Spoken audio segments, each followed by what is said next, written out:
Běžný cestující pražského metra tyto prostory nikdy neuvidí. Dnes se ale podíváme do zákulisí jeho provozu, navštívíme depo, kde se starají o soupravy metra. A projedeme se také historickou soupravou 8171 po trase linky A.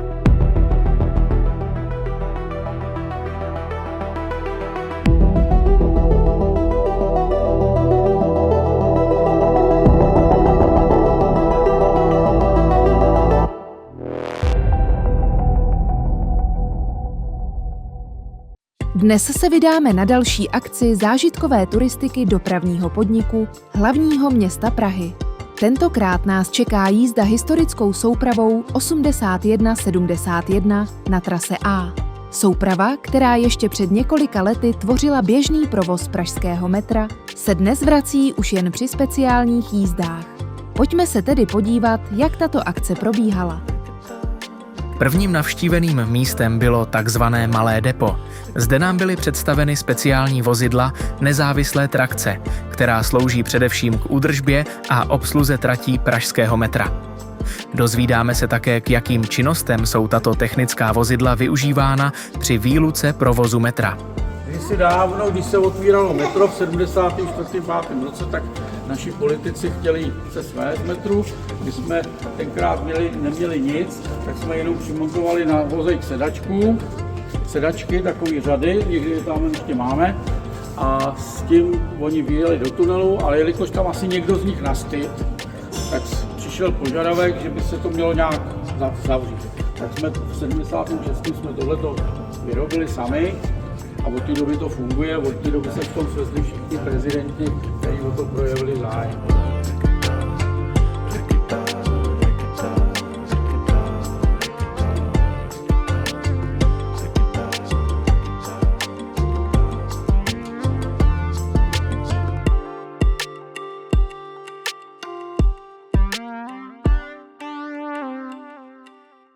Dalším zajímavým místem hostivařského depa bylo zhlaví depa.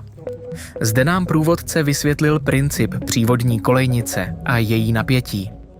V dáli jsme přitom mohli pozorovat modernizované soupravy, které právě vyjížděly na svůj pravidelný výkon. Směrem do stanice Skalka, kde se to všechno poskládá ve finále do dvou kolejí, které jsou prostě směrem jakoby na Davidskou a směrem z Davidské. Je to proto, aby jsme ty soupravy měli možnost kde odstavovat.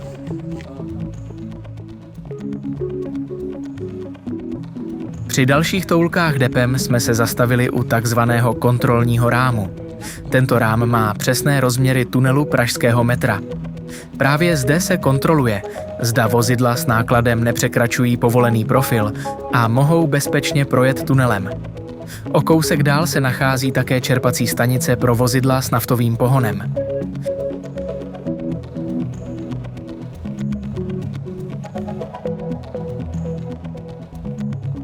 Další zastávkou byla měnírna a transformovna pražského metra.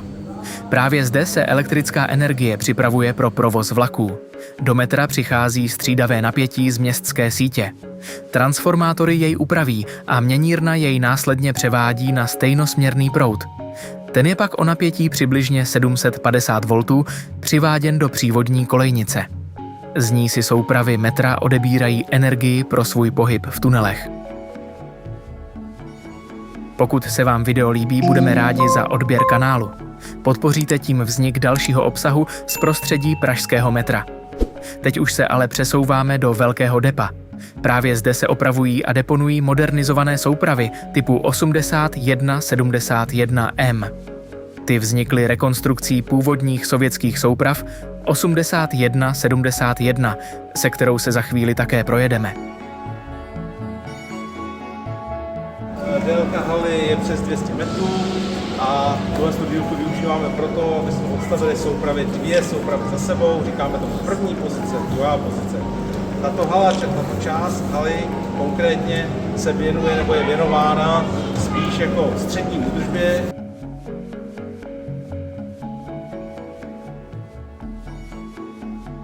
Měli jsme navíc štěstí, že jedna souprava byla právě připravována strojvedoucím na výjezd. Mohli jsme tak být přítomni části její přejímky.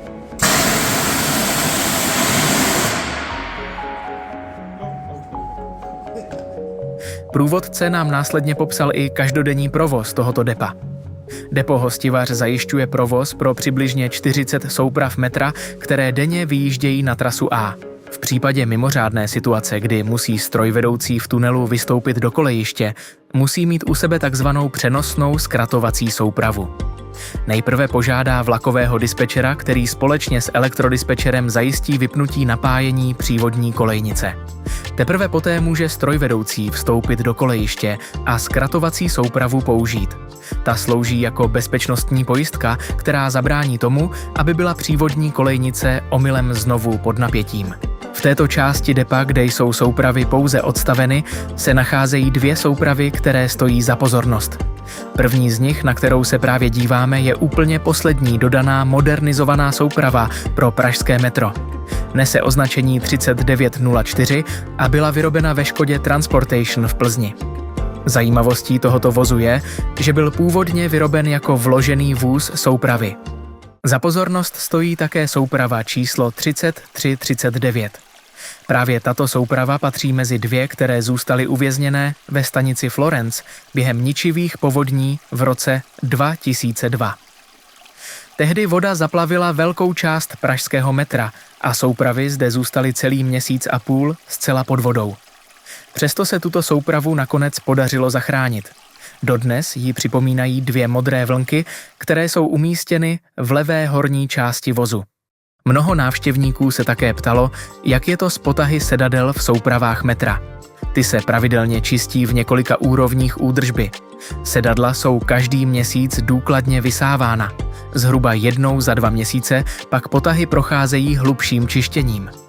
A přibližně po půl roce jsou sedáky a opěradla demontovány a chemicky vyčištěny.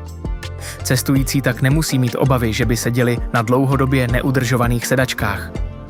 Údržba souprav je totiž pro provoz metra stejně důležitá jako samotná jízda vlaků. A nyní se přesouváme k hlavní části dnešní akce. Nastupujeme do historické soupravy typu 8171. Právě tato souprava nás nyní sveze po trase A pražského metra. Historická souprava metra typu 8171 se skládá ze 2 čelních a 3 vložených vozů. Čelní vozy, označované jako typ 81717, jsou vybaveny kabinou strojvedoucího. Vložené vozy, označované jako 81714, se nacházejí uprostřed soupravy a kabinu řízení nemají. Evidenční čísla jednotlivých vozů přitom často napovídají také o období jejich výroby a zařazení do konkrétní série. Ukončete nástup, dveře se zavírají.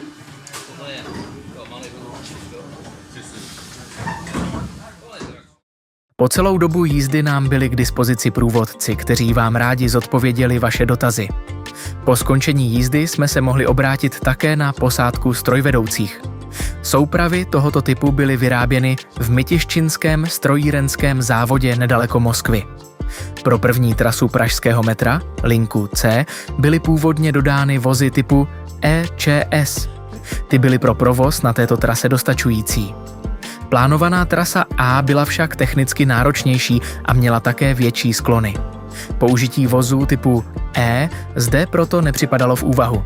Praha proto požadovala nové a výkonnější vozy. Výsledkem byly soupravy typu 8171. Ty přinesly řadu technických inovací. Poprvé byla použita koncepce čelních a vložených vozů. Soupravy dostaly výkonnější trakční motory a také modernější osvětlení se zářivkami. V průběhu jednotlivých dodávek se měnil také interiér vozů, zejména provedení umakartových stěn. Tato historická souprava je dnes složena z vozů, které zastupují několik různých výrobních sérií. První vozy dorazily do Prahy v lednu roku 1978. Dne 12. srpna téhož roku pak zahájili provoz na trase A ve 4 vozových soupravách. Poslední dodávka vozů dorazila do Prahy v roce 1990. Celkem bylo do pražského metra dodáno 507 vozů. Tyto soupravy sloužily cestujícím celých 31 let a staly se ikonou pražského metra. Na trase A byl jejich provoz ukončen 24. června roku 2005. Definitivní rozloučení s těmito soupravami pak proběhlo na trase B 2. července roku 2009.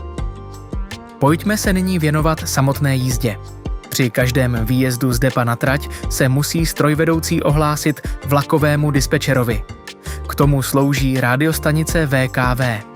Dispečer následně určí dispozice pro další jízdu a povolí soupravě vjezd na trať. Za malou chvíli se projedeme po části trasy A pražského metra. Právě tato linka je nejkratší v celé síti metra. Má celkem 17 stanic a její provozní délka je 17 kilometrů. Soupravy z depa Hostivař do nemocnice Motol dorazí za 32 minut.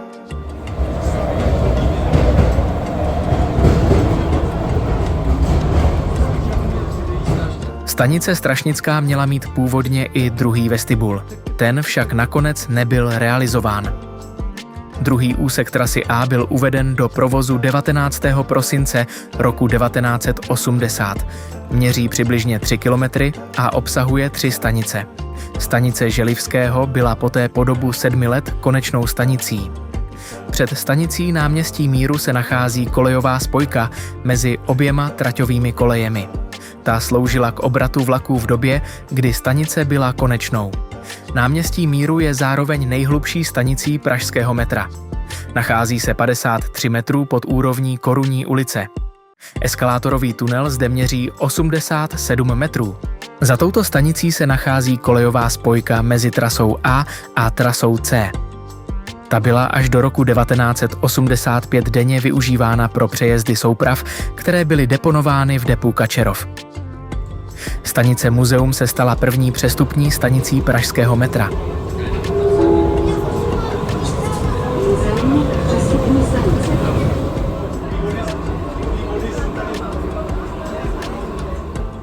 Po otevření trasy B se druhou přestupní stanicí stal Můstek. Ve vestibulu do ulice Na Příkopě se navíc dochoval vzácný gotický kamenný můstek, který připomíná historii tohoto místa. Trasa metra dále vede pod řekou Vltavou. Koleje se nacházejí přibližně 20 metrů pod jejím dnem. Od tohoto místa pak souprava až do stanice Dejvická překonává převýšení přibližně 50 metrů. Do stanice Hradčanská je maximální povolené stoupání tratě 40 promile. Pod Chodkovými sady se navíc nachází nejhlubší tunel pražského metra v hloubce přibližně 63 metrů. Stanice Hradčanská byla první stanicí na trase A, která prošla rekonstrukcí. Ta proběhla v letech 1995 a 96. Zajímavostí jsou také eskalátory, které patří k druhým nejdelším na trase A. Jejich délka činí přibližně 76,5 metru.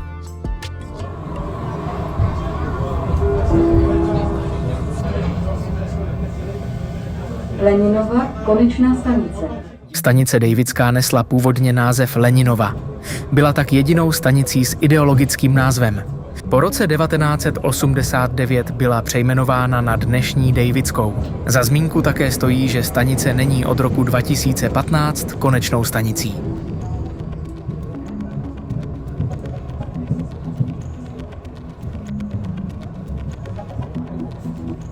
V obratišti za stanicí se nachází stanoviště provozního ošetření, zkráceně SPO.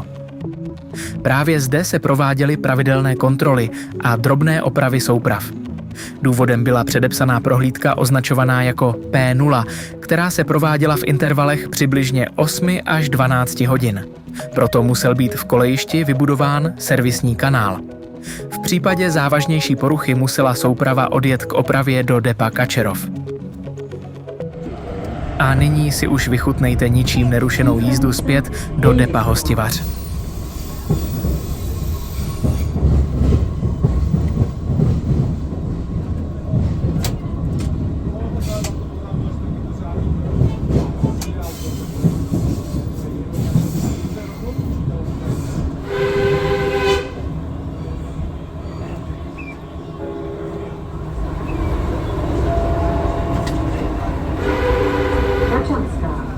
Zlato-oranžová barva dodává stanici pozitivní ráz.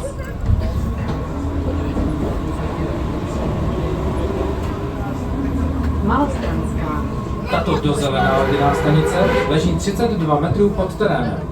V blízkosti stanice Malostranská je dosud skrývaný prostor, který byl postaven v letech 1953 až 59. Jedná se o jednolodní stanici Klárov, která je souběžná s trasou A a rozměrově je stejná jako stanice Kobylisy. Ve své době sloužila jako kryt pro prominenty bývalého režimu. Při výstavbě metra byl tento prostor propojen spojovací chodbou s trasou A po celou dobu provozu metra je součástí ochranného systému metra. Proto nemůže být veřejnosti běžně přístupný a zároveň jeho napojení do dopravního systému metra nepřipadá v úvahu. Příští stanice Staroměstská.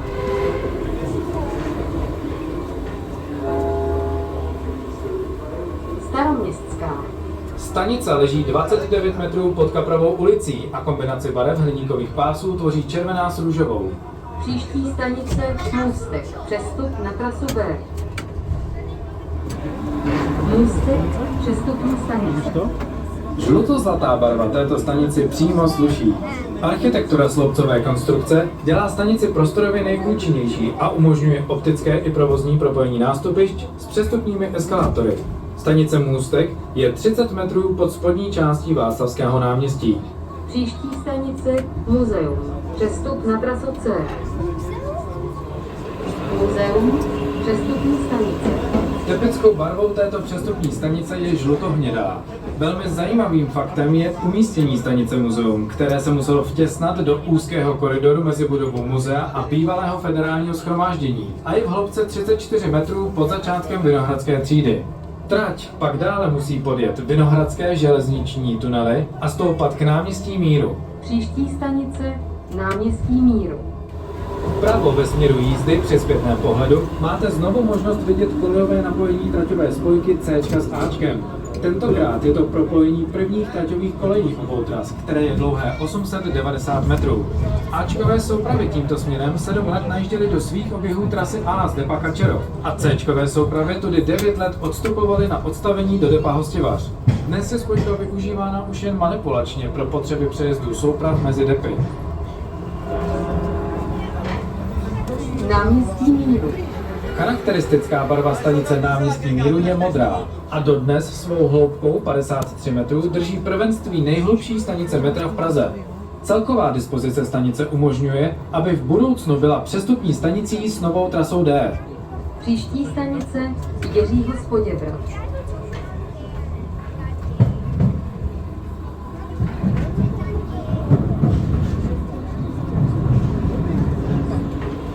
Jiřího z Poděbrad. Stejně jako na prvním Ačku, tak i všechny 3 stanice na druhém úseku trasy A mají jednotnou architekturu stanic v podobě tzv. Trojlodního pilířového nástupiště se zkrácenou střední lodí. Příští stanice Flora.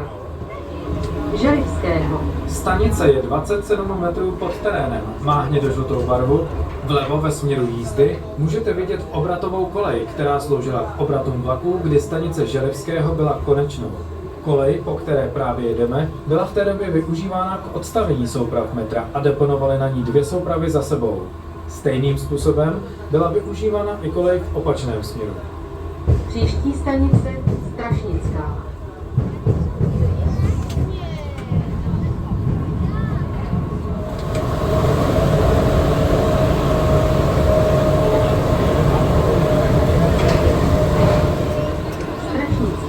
Stanice Strašnická byla otevřena 11. července 1987 jako jediná stanice 3. provozního úseku Ačka a s hloubkou 7,5 metru je druhou hloubenou stanicí této trasy. Další zajímavostí Strašnické jsou kusé koleje, které můžete vidět vpravo ve směru jízdy. Koleje měly původně pokračovat do plánované stanice Průběžná, která se nakonec nerealizovala a místo ní vznikla Skalka. Tyto slepé koleje možná jednou poslouží pro zvažovanou odbočku trasy A na zahradní město. Bohužel dodnes nelze těchto kolejí nijak provozně využít, protože jejich délka je nedostatečná pro odstavení souprav metra. Příští stanice Skalka.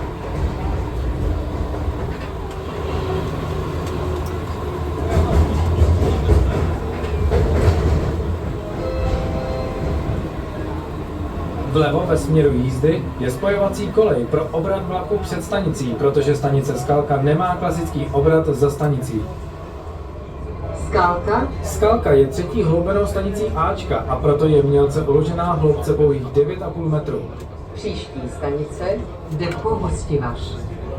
Ze stanice Skalka do stanice Depo Hostivař je prvním úsekem metra, který vede po povrchu s přepravou cestujících, a konečná stanice Depo Hostivař byla vybudována v části haly depa, kde původně byla strojní myčka souprav.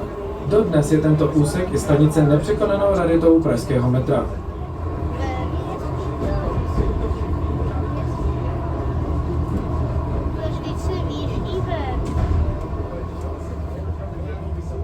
A vítejte zpět v areálu depa Hostivař. Než dojedeme k hale depa, podjedeme most metra, po kterém vede zkušební trať depa Hostivař.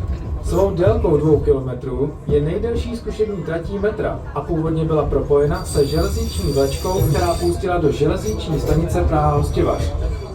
Depo Hostivař má kapacitu pro 200 vozů. Provozu začalo sloužit 17. října 1985 a bylo druhým depem pražského metra. Termín otevření depa Hostivař byl klíčový, protože ve stejné době na podzim roku 1985 byl zahájen provoz trasy B. A protože Bčko ještě nemělo své vlastní depo, muselo být obsluhováno depem Kačerov, které bylo svou kapacitou nedostačující. Z tohoto důvodu muselo depo Hostivař zajistit třetinu vlakových souprav pro trasu C. Tato výpomoc skončila na podzim 1994, kdy pro trasu B bylo otevřeno depo Zličín. Vracíme se zpět do haly depa Hostivař, kde zároveň končí naše putování za zajímavostmi trasy A a jejího depa. Program a termíny dalších podobných akcí zážitkové turistiky na trasách B i C najdete na stránkách prahatechnická.cz nebo na stránkách dopravního podniku. Děkujeme za vaši návštěvu a přejeme vám hezký zbytek dne. Konečná stanice. A tímto se dostáváme na konec dnešního dílu zážitkové turistiky. Pokud se vám video líbilo, budeme rádi za jeho podporu. Nezapomeňte dát like a odběr kanálu, mějte se hezky a u dalšího dílu na viděnou.